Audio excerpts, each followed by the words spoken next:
That 2.25, from 1.5 to 2.25, that can make you 25 to 30 bushel. Free of charge. That's huge. Oh, absolutely. I don't care if you're talking $7 corn or $3 corn. Right. That's a huge difference. Well, I think industry likes to see 2-inch. Yeah, but they just came up with that probably 3-4 years ago. Yeah. Yeah. My dad's been saying that Yep. from day one, because 2 the thing inches is, or more. before he even started Earthsoils, he was working for a different company, and he went up to northern Minnesota, and there was this cornfield, and it was absolutely green in comparison to all of his neighbors. And Dad thought, that's kind of interesting. He went along doing his stuff, and when he was coming back through that day, that guy was out there just taking a look at his crops. Dad stopped and talked to him. He goes, "What are you doing for a fertility program? Because I notice your fields are a lot greener than anybody else's." The guy goes, "I plant my corn at 2.25 inches." And Dad goes, "Yeah, you're full of it. Not gonna believe you, because what you should be planting is 1.5 inches." And he goes, "You tell my corn plant that." Okay, so they dug some plants up, and that's exactly where he was sitting for the depth, 2.25 inches. Went to the neighbors, and it was planted within a day of each other, same variety even, and it looked like totally different corn, just because that guy had it only planted about 1.5 inches. So it made that much of a difference. And that's when we did some tests of different planting depths. And the thing is, every field can act different. Take the 5 minutes, get all your ducks in a row, start planting, stop the planter, get your butt out of the planter, walk back 50, 75 feet. What I was told, and what works great, is you walk on the row. What that's going to replicate is a 1-inch packing rain. Takes all the oxygen out of the soil. So now you know where your true planting depth is. Once you step on it, you dig it up and you measure. If you're sitting at 2.25, leave it alone. And sometimes if the soil is really dry and works up really nice in the spring, it might scare the dickens out of you, because you're burying it 3.5 inches. But that's without stepping on it. Right. Once you step on it, Yep. you take all the oxygen out. Now that's your true planting depth. Been through that class already.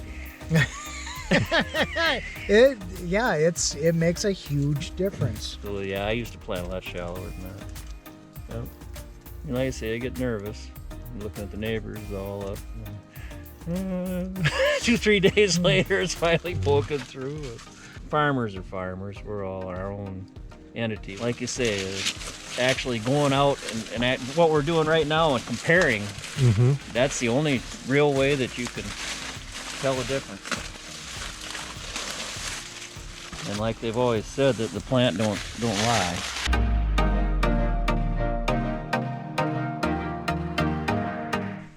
Right here, this plant, and all plants, they can't lie to you. They can't hide it.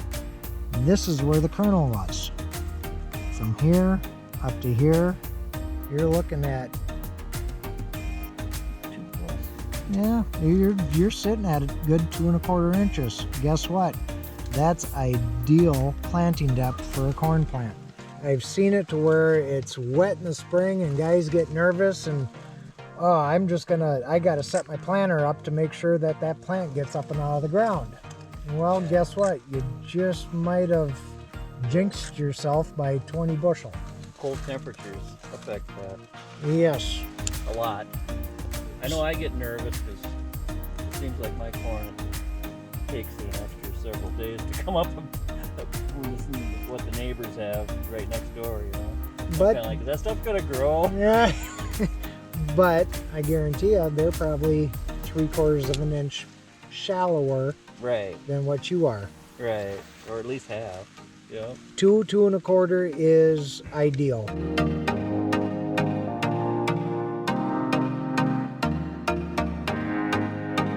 With that second application of herbicide, was that probably about the 10th leaf? Maybe a little below that. The only reason why I asked is usually if you get a ding, Yep. what I call a ding like that, you had some sort of stress Yeah. going through that cornfield. Looks like a lot of them are the same. Yep. About so far up. So that's why I never want guys to be doing the herbicide program, side dressing, or anything in between the 5th and 7th leaf. I'm talking emergent leaf, the leaf that's up and out of the ground. Between the 5th and 7th, you think, well, that'd be an ideal time to foliar feed it or everything, to give it everything that it needs. No, that's leave Mother Nature alone, let her do its thing. Between the 5th and 7th leaf is when that corn plant is actually going to determine how many rounds and how many long this ear is going to be between the 5th and 7th. So if you can stay out of your field, usually between the 5th and 7th, you're talking maybe 2-3 days at ideal growing. You're talking just the actual leaf itself.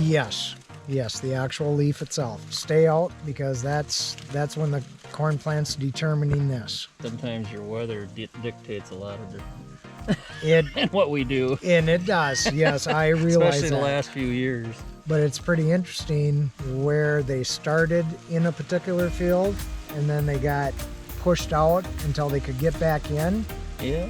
Just Yeah. that time difference, the yield was substantial Yeah. because you're not dinging the ears. Stressing, right? So a lot of it comes to timing, and I know Mother Nature doesn't always allow the timing to be done the way we want to, but if we can manage doing the best we can, we'll be a lot further off.